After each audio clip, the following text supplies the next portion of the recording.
જય સ્વામિનારાયણ. ઓ ભક્તરાજ, કેમ છો? હલા હલા એ ભગત, હાલો હાલો, ઉઠો ઉઠો મુક્તરાજ, ઉઠો. કેવી આળસ ખાવ છો નહીં તમે તો? ઓહો, બહુ આળસ ખાધી આજે તો. જય સ્વામિનારાયણ. બસ આવી રીતે. શું ચાલે? ઇન્ડિયા ફાવે છે? કેવું છે બધું? મમ્મી સાચવે છે ને? નહીં? બહુ મજા આવે છે મમ્મી જોડે? સરસ સરસ સરસ ભગત.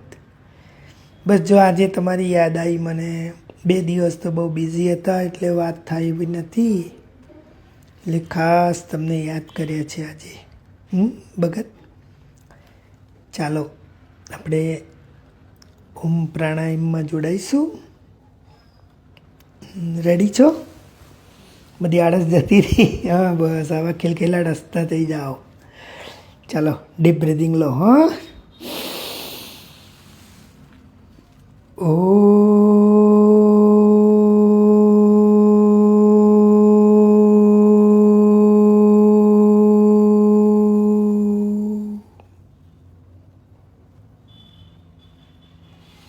આજે સ્વામી બાપાનો આપણે નવો ગુણ લેવાનો છે,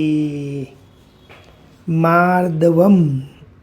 માર્દવમ એટલે મારામારી નહીં, એકદમ મૃદુ હોય,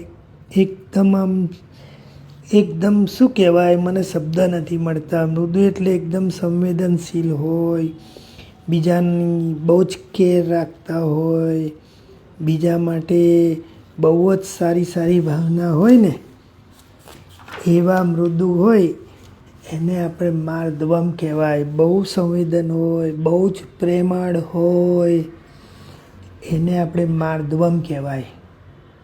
સ્વામી બાપા બધી રીતે પ્રેમાળ, બધી રીતે એકદમ મૃદુ, એકદમ નાજુક બાપા કહેવાય. એમનું હૃદય એકદમ નાજુક હતું, એકદમ સેન્સિટિવ, એકદમ પ્રેમાળ હૃદય. બેટા નાના બાળકને જોવે તો પણ રાજી થઈ જાય, ભિખારીને જોવે તો પણ દયા આવી જાય, એવા એકદમ ભાલ વરસાવતા સ્વામી. કાર્યકરોને ધારો કે કંઈ બોલી જવાય ને, અથવા સંતોને કંઈ બોલી ગયા હોય ને, એમને સુધારવા માટે પણ પછી પાછા માફી માગી લે. 1994માં છે ને શિબિર હતી. શિબિર એટલે ખબર તમને? બધા કાર્યકરો છે ને એક જગ્યાએ ભેગા થાય. વર્ષમાં 2 કે 3 આવી શિબિર હોય. તે એક જગ્યાએ ભેગા થાય, ત્યાં 1-2 દિવસ રહેવાનું હોય. એ મંદિર હોય અથવા તો કોઈ બહારનું હિલ સ્ટેશન કે સારી કોઈ જગ્યા હોય, ત્યાં બધા રોકાય. સવારથી સાંજ સુધી સરસ પ્રોગ્રામ હોય. સંતોના પ્રવચનો હોય, પછી વિડીયો હોય, પછી એક્ટિવિટી હોય, અને ખાવા પીવાના જલસા હોય શિબિરમાં. એવી શિબિરમાં એક વખત 1994માં કાર્યકરો બધા ભેગા થયેલા, અને ત્યાં સ્વામી બાપા હાજર હતા. અને એમાંથી અમુક કાર્યકરોનું પ્રોપર કાર્ય નહીં હોય, એટલે બાપાને થોડી સીધી વાત કરવી પડી. ચોખ્ખું કીધું. પણ પછી જ્યારે વિદાયનો સમય આવ્યો ને, ત્યારે બાપા શું બોલ્યા ખબર છે? મારાથી તમને કંઈ વધારે બોલાઈ ગયું હોય તો મને માફ કરજો. એટલું બોલતા તો બાપા રડી પડ્યા, કાર્યકરોની સામે જ રડી પડ્યા. આટલા પ્રેમાળ છે આપણા બાપા. મહંત સ્વામી મહારાજ પણ એટલા જ પ્રેમાળ. બાળકોને જોઈને તો મહંત સ્વામી મહારાજને કેટલો બધો પ્રેમ આવે. જેમ સ્વામી બાપાને પણ બાળકોને જોઈને, બાળકોને આપેલી પ્રોમિસ તો બધી પૂરી કરે. કારવણ છે ને, કારવણ નામનું એક ગામ છે. એમાંથી એક જયસ્વાલ નામનો 6-7 યર્સનો બાળક આવેલો બાપાને મળવા માટે. કોઈ બાજુના મંદિરમાં આવ્યો હશે તો બાપા જોડે બધી વાતોચીતો થઈ, બાપાની પર્સનલ મુલાકાત થઈ. પછી એણે ધીમેથી બાપાને કીધું કે સ્વામી બાપા, મારે ગામ કારવણ તમે ના આવો? બાપાને તો કેટલું બધું વિચરણ, કેટલું બધું ફરવાનું, પણ બાપા તો એકદમ સોફ્ટ, એકદમ નરમ. સ્વામીને બાળકોનું દિલ તોડવાનું ના ગમે. મુક્તરાજ, બાપાને તમે બધા બહુ જ ગમો છો. બાપાએ તમને બહુ જ બધા આશીર્વાદ લખીને મોકલ્યા છે, એટલે તમે તો બાપાને બહુ જ ગમો છો, સમજ્યા ને? એવી રીતે આ જયસ્વાલને પણ બાપાએ પ્રોમિસ તો આપી દીધી કે સ્વામી કે હું એ બાજુ નીકળીશ ને તો તારે ગામ ખાસ આવીશ. અને થયું કેવું ખબર છે? 3-4 વર્ષ આ વાતને જતા રહ્યા. અને એક દિવસ સ્વામી બાપાનું વિચરણ એ બાજુ હતું. હવે કારવણ તો અંદર ગોઠવેલું જ નહીં, પણ બાપાએ ગાડીવાળાને કીધું કે ભાઈ, ડ્રાઈવરને કીધું કે આપણે ગાડી છે ને આ ગામ બાજુ લઈ લો. અને કોઈ સંતોને ખબર નહીં કે બાપાએ ગાડી અહીંયા કેમ લેવડાવી. અને બાપા પહોંચી ગયા કારવણ. જયસ્વાલ તો ખુશ થઈ ગયો, એકદમ રાજી થઈ ગયો. એવો જ એક નાનો શંભુ હતો આદિવાસી વિસ્તારનો. આ બધા હું આદિવાસી વિસ્તારના બાળકો કહું છું, બહુ પૈસાદારના છોકરાઓ નહીં હો. બાપાને તો પૈસાદાર કે ગરીબ બધા સરખા. ભગત, આપણે પણ જ્યારે પૃથ્વી ઉપર પધારીએ ને, મોટા થઈએ ને, પછી આપણા માટે બધા સરખા. કોઈ ઊંચ નહીં, કોઈ નીચ નહીં, કોઈની જાતિ ઊંચી, કોઈની જાતિ નીચી, હું પટેલ, હું બ્રાહ્મણ, હું આવો તેવો, એવું કોઈ માન ના રખાય. બધા ભગવાનના સંતાન, બધા એક સરખા. આપણે એવું રાખવાનું. હા બેટું, મજા આવે છે ને?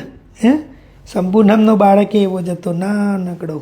અને એને બાપાને કહી દીધું કે બાપા મારા ઘેર તમે નહીં આવો. અને એનું ગામ તો આદિવાસી વિસ્તારમાં બહુ અંદર. પણ બાપા એક દિવસ એના ઘેર પહોંચ્યા, પધરામણી કરી, અને સરપ્રાઈઝ શું ખબર છે? શંભુના હાથે બાપાએ આરતી ઉતરાવી ભગવાનની. બોલો, એટલો બધો ટાઈમ બાપા રોકાયા. સો બિઝી શેડ્યુલ, બહુ જ બિઝી. તો પણ બાપાએ બાળકોને રાજી કર્યા, કારણ કે he was a very soft, એકદમ નરમ. હરિભક્તોને દુઃખ થાય ને એમને ના ગમે. 1995 મુંબઈ બાપાની 75th બર્થડે ઉજવાતી હતી. 75th. અને એ ચારે બાજુ બધી મજા હતી. અને એ દિવસે રાત્રે મસ્ત પ્રોગ્રામ હતો. આજ સુધી મેં મારી લાઈફમાં એવો દિવ્ય પવિત્ર પ્રોગ્રામ જોયો નથી. જાણે અક્ષરધામમાં આપણે મુક્તરાજ બેઠા આવીએ ને એવું લાગતું હતું. અને એક પછી એક બધી રજૂઆત સરસ થતી હતી. અને છેલ્લે સ્વામી બાપાને માઇક આપ્યું. માઇક તો આપ્યું અને બાપાએ પોતાનું પ્રવચન ચાલુ કર્યું. અને બાપા કે આપ બધા ખૂબ દૂરથી આવ્યા છો, ખૂબ સમય લઈને અગવડ સગવડ વેઠીને પધાર્યા છો, પરંતુ બહુ જ બધા હરિભક્તોના લીધે મારાથી તમને નજીક મળી શકાતું નથી. તો મને બહુ જ દુઃખ થાય છે. મને ઈચ્છા રહે છે કે હું તમને બધાને મળું. અને એટલું બોલતા તો સ્વામીની આંખમાં આંસુ આવી ગયા. સ્વામીની આંખો એકદમ ઉભરાઈ ગઈ. બાપા રડવા લાગ્યા, સ્ટેજ ઉપર જ રડવા લાગ્યા. થોડી વાર આખું વાતાવરણ શાંત. બધા હરિભક્તો, સંતોની આંખમાં પણ આંસુ હતા એ વખતે. આટલા બધા સોફ્ટ બાપા કે હરિભક્તોને હું મળી નથી શકતો, એનું બાપાને દુઃખ હતું. પછી તો બાપાએ થોડા સ્વસ્થ થયા પછી બોલ્યા કે તમને મળાયું ના મળાયું મને માફ કરજો.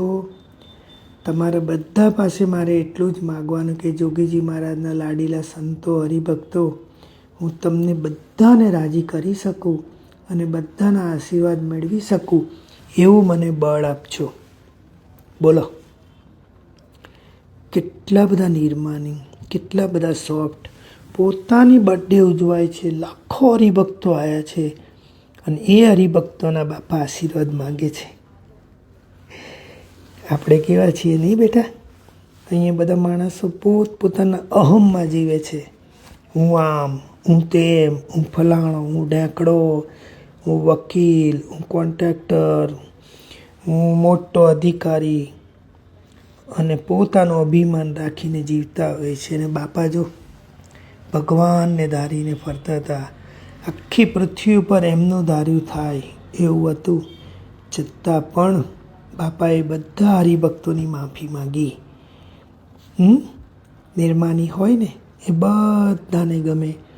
જેને માન ના હોય, બોલવામાં થોડી સોફ્ટનેસ હોય, પ્રેમ હોય ને, એને બધા જ પ્રેમ કરે. બેટું, આપણે પણ બહુ પ્રેમાળ બનવાનું. આપણા મમ્મી જો કેવું કાલું કાલું બોલે છે તો મમ્મી બધાને ગમે, પપ્પા બધાને ગમે. પપ્પા કેવું બધાને સાચવે, બધાની ટેક કેર કરે, બધાના નેચરને અનુકૂળ થઈને કામ કરે. તો આપણે પણ મોટા થઈએ ને ત્યારે બાપાનો આ પ્રસંગ આપણે યાદ રાખવાનો. મુક્તરાજ, સમજ્યા? આવા તો બહુ બધા પ્રસંગ છે. બાપા એકદમ હરિભક્તો માટે સોફ્ટ. એક ભાસ્કર નામનો યુવક હતો, એમના પપ્પા એમને નાનપણમાં છોડીને જતા રહેલા અને મમ્મી જોડે રહેતા હતા. અને એને સાધુ થવું હતું. બાપાને કે મારે સાધુ થવું છે. સ્વામી કે સાંભળો, તમે એકના એક છો, મમ્મી એકલા છે, તો ગૃહસ્થ આશ્રમ કરો. તો કે બાપા મને છોકરી કેવી રીતે શોધવી? તો સ્વામી એક સત્સંગી છોકરીનું બધું સેટ કરી આપ્યું એમને. અને એમની જોડે પૈસાની લગ્નના. બાપા કે તું ચિંતા ના કરીશ, આ મંદિરમાં જ તારા લગ્ન થશે અને જમવાનો બધો જ ખર્ચ મંદિર ઉઠાવશે. બોલો, આ છે. અને બાપાએ હાજરી આપેલી લગ્નમાં. આવા સ્વામી બાપા, એના પપ્પા થઈને બાપાએ હાજરી આપી. ન એકલા સાધુ બેટા, તો ભગવાન એકદમ સોફ્ટ. મારા ભગવાન સંતોની પણ એવી ટેક કેર કરે બેટા. ત્યાં ગોલભ સ્વામી છે ને, એ આપણા સદગુરુ સંત છે, બહુ મોટા સંત. યોગીજી મહારાજે એમને દીક્ષા આપેલી, દીકો. અને બહુ પવિત્ર. યોગી બાપાની આજ્ઞા બહુ જ પાડી, પ્રમુખ સ્વામી મહારાજની બહુ આજ્ઞા પાડેલી. અને બીમાર પડેલા ત્યારે બાપાએ એમની બહુ ટેક કેર કરી. સાજા થયા ત્યારે બોલ્યા કે મને ખબર નથી કે બાપાને મારા માટે આટલો બધો પ્રેમ છે.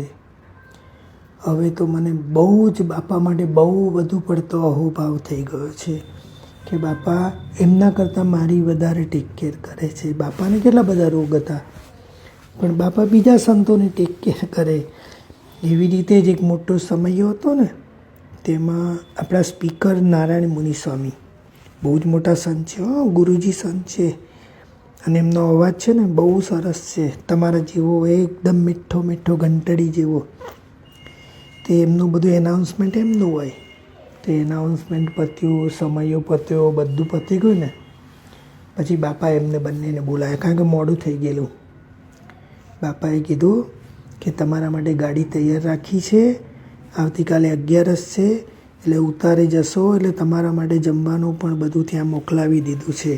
તો તમે અને તમારી જોડના જે સંત છે એ બંને જઈને જમી લેજો. કાલે 11નો ઉપવાસ છે આપણે. બોલો, કોણ કરાવું? આ દુનિયાની કોઈ વ્યક્તિ આટલું બધું ધ્યાન ના રાખે બેટા. એ આપણા બાપા. સ્વામીને પૈસાદાર હોય, ગરીબ હોય, કોઈ બાપાને કશું નહીં. એક મણિકાકા હતા, આપણા અંધ હતા. બોચાસણથી બાપા વિદાય થતા હતા. દેખો, બાપા વિદાય થાય ને ત્યારે બધા બહુ હરિભક્તો એમને બાય બાય કરવા આવે. તો આ મણિકાકા તો અંધ હતા, આંખે દેખાતું નહોતું. તો એમને કોઈ એક જગ્યાએ બેસાડેલા ખુરશીમાં. હવે એ તો કેવી રીતે જઈ શકે બાપા જોડે?